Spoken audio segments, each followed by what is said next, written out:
challenge you because I'm the practitioner. I think if we read the last report from the Fundamental Rights Agency in Vienna, monitoring the development in the European Union, although Norway is not a member of the Union, but we feel close, so it's Europe. They would mention surveys that would say that approximately 50% of the European population feels that there are too many migrants in their country. So I just wonder, do you have a sense that we succeed in what we are doing?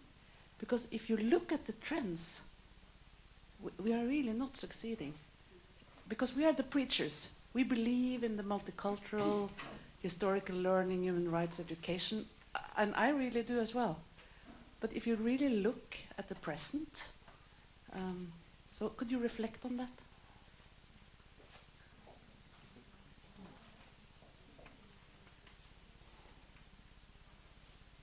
Who wants to start? It's your turn. Ach so, ja, stimmt. Funktioniert das noch? Yeah. My personal answer to this is this: education is only part of it. It's not human. How people live together, how people behave, or which meanings people have is made in a lot of contexts. And this is not only in education and not in a 2-day seminar. So we can only have in education a part of it. But in many questions, in many fields, for be honest, it's more on a more complex and wider or a broader context that we have to act. And that's not always what I as a person can do. With a seminar I will give a little impulse, but I will not change the whole society. Maybe I can second on that. Can you hear me? Okay. Mm-hmm. I think the surveys always show a very high percentage of prejudices that people have, and this is, as Ulrike said, only part of. This is the simple solution. Okay, education. And it's not that simple. I think there are psychological aspects for these prejudices. A lot of have to do with fear. The economic crisis, I think, is an important factor in that, because people will feel that, I may be losing my status, my privileges, and whose fault is it? The crisis is so abstract, it must be the newcomers, right? So I think these are very simple psychological aspects which we cannot change, at least not in a 2-day seminar. That's my comment on and just confirming what Ulrike has said. And the other part is, of course, that human rights education is not done everywhere. So I would argue that we need more human rights education in order to help improve the situation. I won't say we will ever solve this problem, but I would say that there isn't enough human rights education, at least in Germany right now.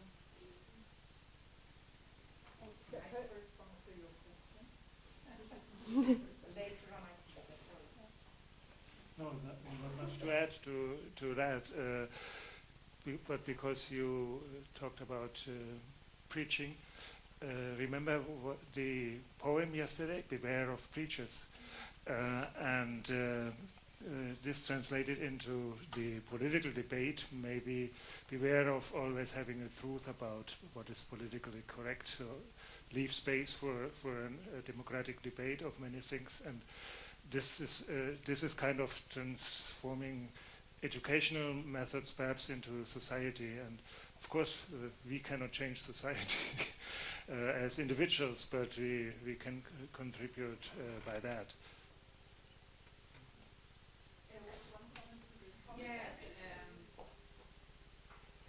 I think your question is very important, because now I'm from Sweden, and I have been observing our politicians when they do this.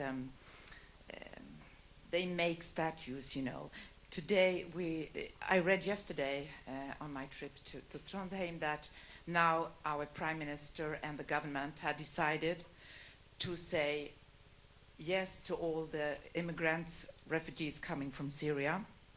We will keep them here in Sweden. they are allowed to stay.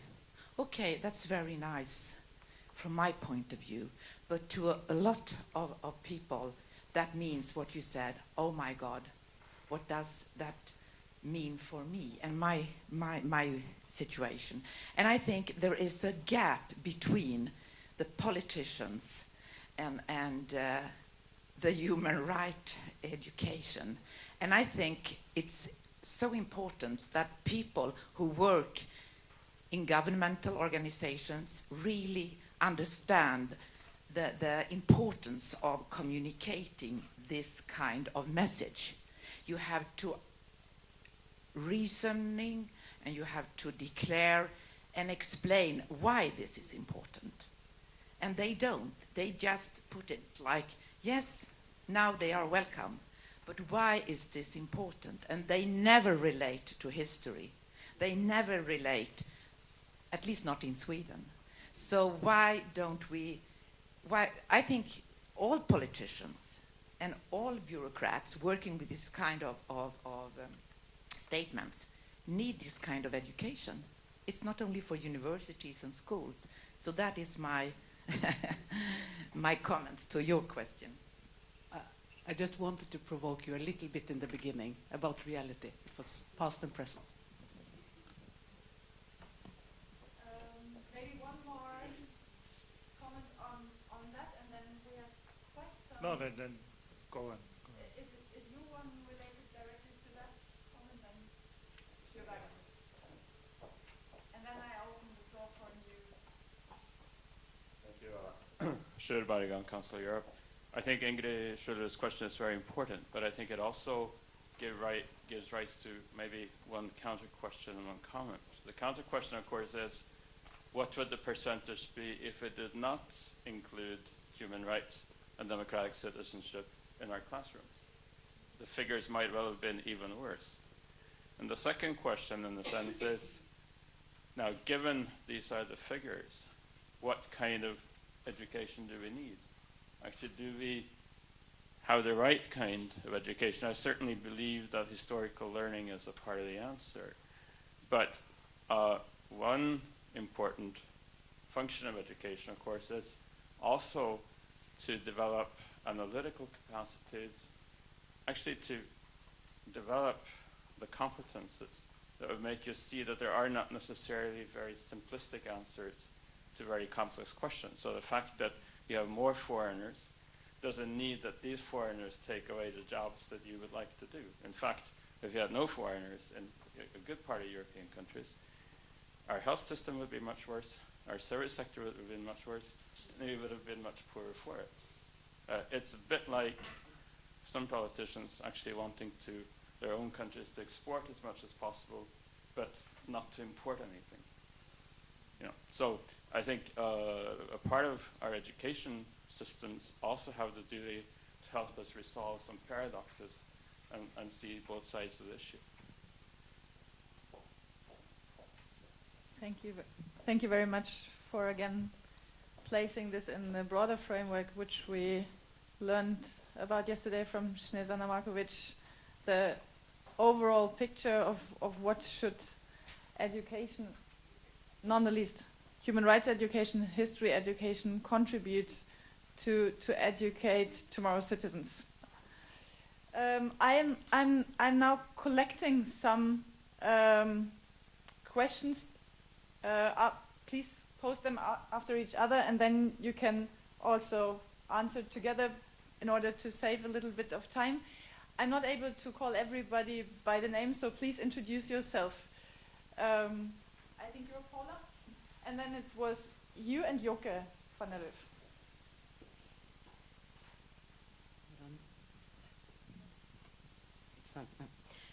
I'm Paula. I come from Johannesburg, South Africa. I work for Constitution Hill, which is both a memory site and a place of the Constitutional Courts of South Africa. So we receive a number of different visitors from state employees, but I'll focus on schools. I don't know if you know a little bit of the history of South Africa. So in 1994, South Africa had its first free democratic elections. So We're celebrating 20 years of democracy next year. And in 1996, we had our first constitution. So for the school system, this meant that not only the curriculum, but the methodology and the objectives are infused with human rights education. So for a teacher, your classroom needs to be democratic. The students that are elected to represent the class need to be democratically elected. So it's, there is no aspect in the school life that is not infused by the Constitution, or I'll say the Bill of Rights. And this created a huge problem. So one thing, it's also to provoke some thoughts in the European audience, is schools in South Africa, I don't even know the numbers, but around 20,000 schools don't even have toilets. So you can imagine the level of needs. But these immense needs create a lot of innovation. So there are three types of schools in South Africa. There are private schools, just like anywhere in the world. There are cooperative schools, which are a mix of public funding and funded by the parents, and then public schools. And the ones, obviously, that don't have toilets or tables or chairs will fall in the public school sector. And the teachers, so in 20 years of democracy, before there was no really teacher education. 80%, more than 80% of the population is black, and they didn't have access to school. So in 1996, hundreds and thousands of history teachers needed to be trained on the white history. So I know there are some Russians here. We learn about the cold cause and the soft cause system. In the United States, we learn about capitalism, about Martin Luther King, but black African history simply does not exist. So the African history is the history of man and nature before the colonialists arrived. So all these teachers needed to be trained, and of course there are some difficulties in then delivering a curriculum that is so infused with a history that is foreign to them and with human rights. But this leads to enormous innovation. And as a memory site, we ended up being a place, we have a word for it, which is Lehotla. So this means that we are a meeting place. In African cultures, you may be familiar with, people tend to gather under a tree in forests or in villages. So that's what we are. The Constitutional Court is built in the shape of a tree, so that people are invited to come and sit and talk. So from venue requests to a bit of everything, we had to start doing human rights education. It was in our mission, but then the needs are immense. So we work with two types of subjects. We work with life orientation and with history teachers. And life orientation is anything from democratic behavior elections to how you should wash your hands after using the toilet. So it's a mishmash of how you should be a good citizen, a good person, and so on. Paula, could you come I'm to the question? We yeah. have so many people on the list. I'm finishing. And so with this level of innovation, what we have done is to bring the community, not only experts, but to bring people, common people, to teach common people about human rights after very brief training. So maybe this is an avenue for what you are trying to do in your country. So we have an enormous volunteer system, and we work with the history teachers and with the life orientation teachers. So this was just a comment because I won't be attending this panel session. Now, questions for Germany specifically, because we are very grateful to the GIZ and to the Goethe Institute that actually funds a lot of our projects. I have two questions. One has to do with this the post-war generation. If this is taught at all in human rights education, I saw this Baden-Meyerhof syndrome or complex film about the baby boomers, so all these children that were born right after the war, and that have no memory of it, but they are the first to be faced with what's before, so it's kind of contemporary. It's about the 60s and the 70s. Do you teach anything like that? And about the German constitution and its influence in the world. Our constitution and the Bill of Rights is strongly influenced by the German one. Is this something, do you get the human rights only from the Universal Declaration or also from the constitution?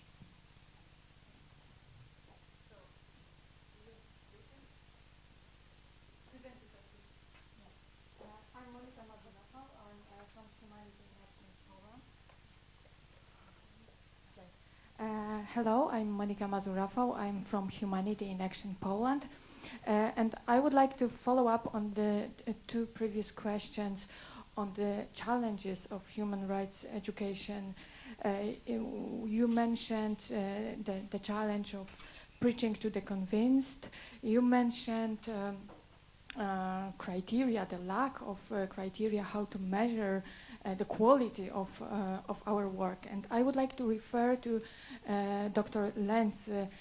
You mentioned in your illuminating speech in the very morning the phenomenon of pseudo-openness. Yeah? And my dilemma and my question and my challenge is how to go beyond this pseudo-openness. What are actually, how to go beyond this? Thank you.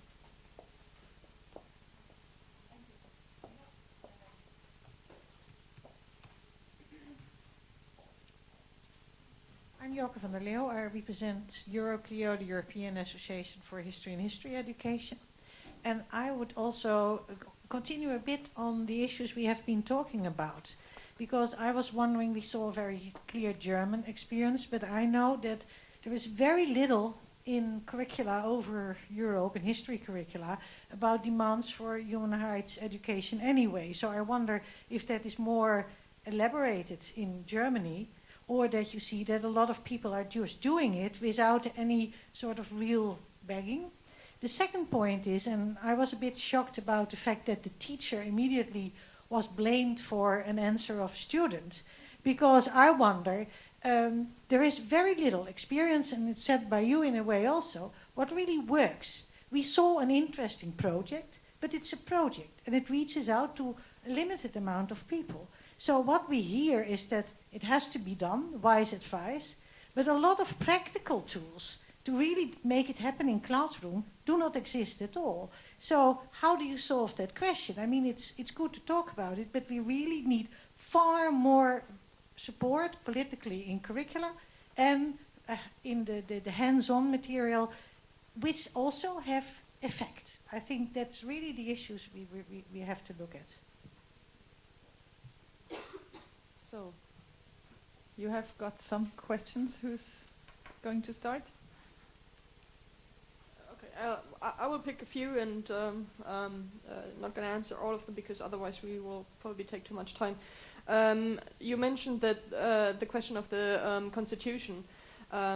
Yes, the German constitution is from 49, I believe. I need to look at the historians to make sure that I'm right. So we've got a huge impact from that as well on the curriculum, with some very interesting phrases as well. The human dignity is mentioned in there in a very prominent way, but still I prefer to talk about human rights rather than citizenship rights.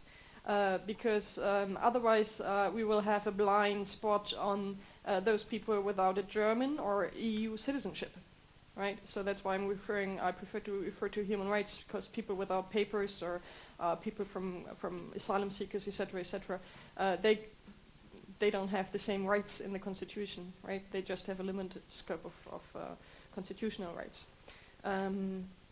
But yes, it also makes sense to draw to the national context and to the local context, maybe, as long as there is still explicit human rights education. So that was the one question. And the other question, the pseudo-openness, it's a good question. I believe there are borders we cannot cross. Okay, so I'm not getting popular here, I know, but for example, in a formal setting, that's why I like to distinguish between formal and non-formal setting. If you look at school settings, you've got a grade. It is a selection process, right? So I believe we have certain borders within the formal settings we cannot cross. we can try and train teachers to become more open, to make sure that during these open discussions they make sure that this is not influenced, the remarks are not influencing the grades of the pupils, right? Because that's the main fear that they have. I can't speak openly here because afterwards I'll be marked for what I'm saying, so I know what is politically correct, and I'm going to answer that question accordingly. We can try and influence this a bit more, but I think that's also why the non-formal sector is so important, that we get people from outside who are not in the school setting, that classes go to memorial sites or to other places, and have somebody from external talk about their values and their perspectives, because that's where the open space can be easier found than in the formal setting. And finally, on the curriculum, yes, we've got our difficulties too to find human rights mentioned in the curriculum. And the German educational system is even more complicated because we've got the federal states and we've got the different school forms. So we would need to take a look at probably 100 curriculums in order to find the human rights in there. Our approach at the German Institute right now is not to go through all the curriculums, because in my other experience, my volunteering experience at Amnesty International, we've done this partly, but it wasn't very welcome always. People would say, oh, that's nice that you've got this human rights approach in the curriculum, but well, yeah, it's too detailed right now. We're going to keep it as it is right now. And right now we've got, for example, the education for sustainable development, and people will argue that, oh yeah, human rights is in there, so you're fine. But we try to work on rather on the educational goals, because that's in the German law system. There's and they have some educational goals in there, and they refer to Christian values or to the Constitution, and that's something we would like to change and make it human rights education as a goal and the educational aims in the legal system. Yeah. Okay. So sorry, not a simple answer, but our perspective. Yeah.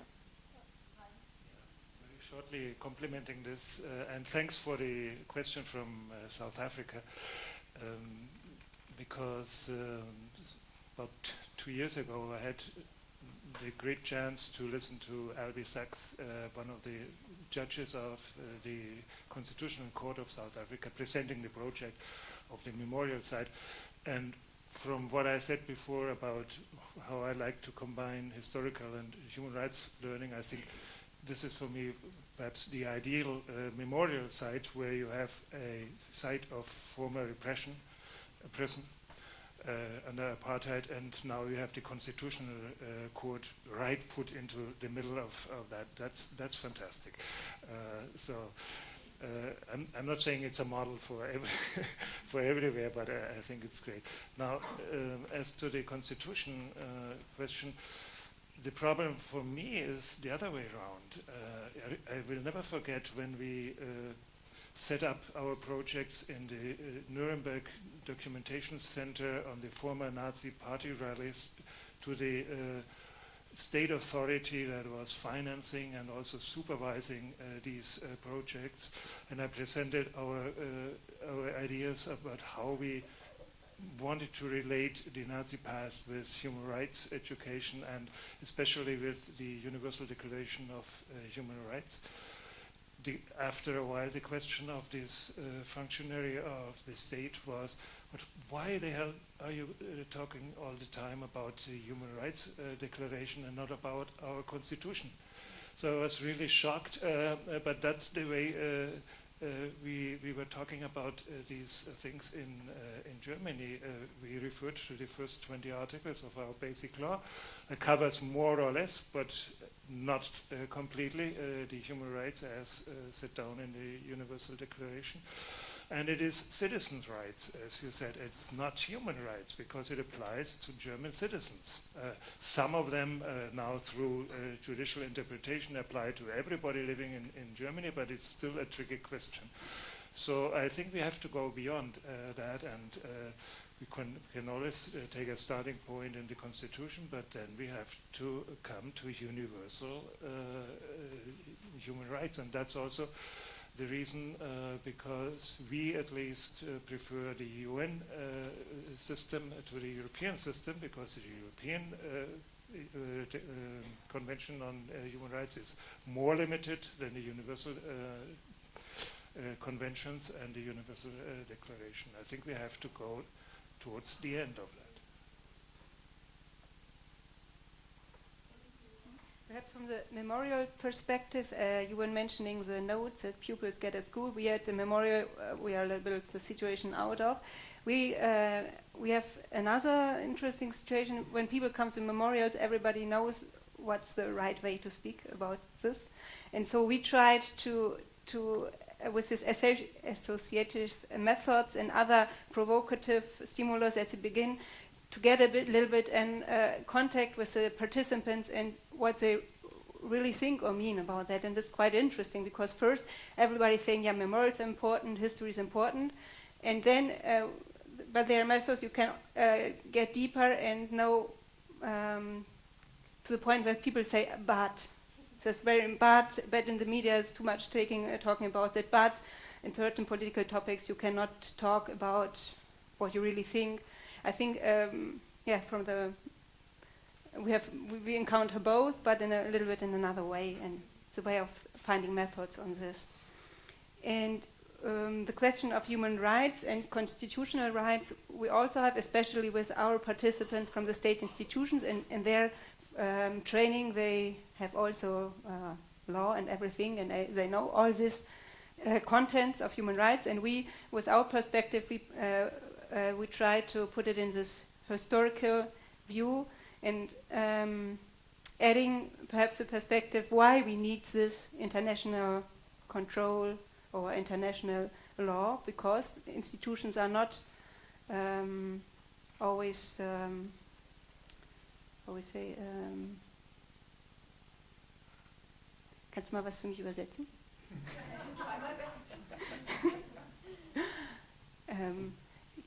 Oh, sorry, my English is not so elaborated. I tried. My experience is that... Oh, sorry. You still hear me? Yeah, okay. My experience is that our participants from the police, administration, judiciary, they have a high confidence in that their institutions will behave in a constitutional and following the law way. And there we try to make them open-minded, and this is not always the way, and it may happen even in a democratic state, that there's things that perhaps go in another direction or go a little bit wrong. And for me it was very surprising sometimes the kind of confidence people have in their own institutions, and this is self-control of the institution does work. So perhaps that's also another perspective. Yeah. I think one more question. I take you, and then I am going to wrap up the session. Please, a short question.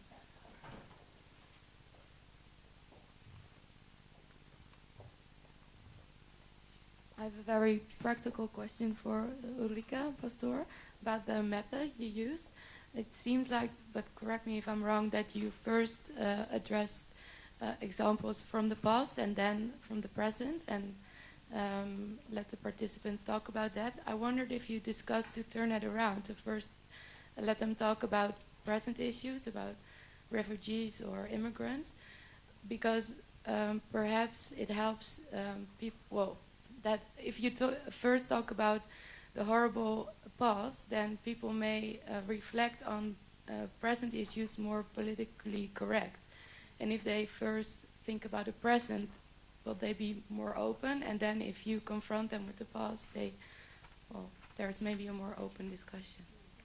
I think you are completely right. I can, first of all, want to say aim is not to discuss the horrible things, but more the process, how society changed for ending up there. When you are only talking about the horrible things, or starting from the end, everybody's shocked, but what you learn from that. So our goal is more to show how the society or institutions changed and how they were incorporated in the system, because this is the think for our days the interesting point in it. And it's a problem that there can happen a gap between the historical view and our days. So in some of these modules we tried to link it very closely, the historical and the actual part, because we also experienced that there's a history of Nazi time, and then the participants, they will not really link it to our days. So it's more a methodological question, for example, to treat the two time levels at the same time, or enter with, as you supposed, enter with a present question and then going back and coming to the present again. Thank you very much. I'll just try to sum up some of the many points and perspectives we got in this session.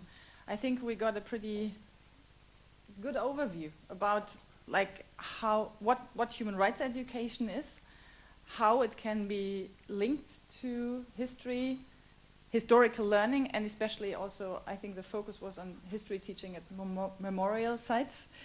I think we got some taste about some dilemmas, about the possible uses but also misuses. I take this overwhelming, that using history, and especially traumatic history, can be in danger to, instead of opening for reflection and critical thinking, to overfocus emotions and also to, in a way, have a ready-made narrative and a ready-made morals about it.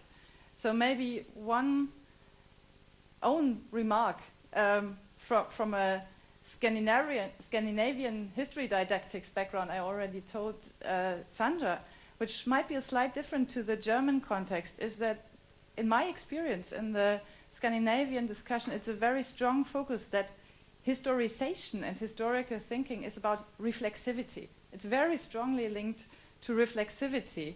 And I think this might be something also for the further discussion, that we make a little bit of a distinction about the functions of linking to history, to historical narratives, to historical sites, and the operations of historical thinking, what they can contribute to all the values or the educational purposes we're talking about here. So thank you very much. There will be a short break, and then we break up to the dialogue groups. As we said, those who want to continue to discuss with our speakers can do that in a dialogue group. And otherwise, I think you already have looked at or inscribed yourself at the list, and you'll find your way.